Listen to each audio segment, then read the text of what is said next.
যদি বলি একটি রেস্টুরেন্টে বসে আছি, বিশ্বাস করবেন? সত্যি তাই। আমি একটি রেস্টুরেন্টে বসে আছি। দেখছেন, চারপাশে সবুজ অরণ্যে ঘেরা। এর সব পাশটাতেই হেমন্তের বিস্তীর্ণ ধান ক্ষেত। যতদূর চোখ যায় শুধু ফাঁকা মাঠ এবং কাঁচা ধানের গন্ধ। চার দেয়ালের মধ্যে আবদ্ধ রেস্টুরেন্ট দেখেছেন, আলো ঝলমলে রেস্টুরেন্টে হিন্দি গানের শব্দ শুনেছেন, কিন্তু কখনো পাতার গান শুনেছেন? পাখিদের ডাক, ঘুঘু পাখির চিৎকার, হেমন্তের কাঁচা ধানের গন্ধ একেবারে মিলেমিশে একাকার। আমি যেখানে বসে আছি এই রেস্টুরেন্টে কোনো চেয়ার নেই। আপনার জন্য বসার জায়গা নির্ধারণ করা হয়েছে শতবর্ষী এই শেওড়া গাছ। হেলে পড়েছে সেই শেওড়া গাছে চারজন বসতে পারবে। এপাশে আপনি একেবারে হেলান দিয়ে বসতে পারবেন, অনেকটা ইজি চেয়ারের মতো।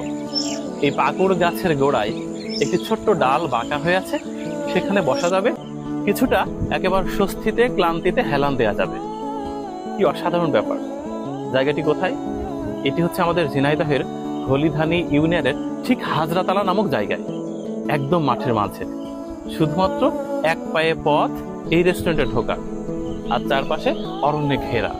মনে পড়ছে বিভূতিভূষণ বন্দ্যোপাধ্যায়ের সেই বিখ্যাত উপন্যাস অরণ্যকের কথা, যেখানে একজন শহুরে মানুষ কল্পনা করেছিল গ্রামীণ জীবন।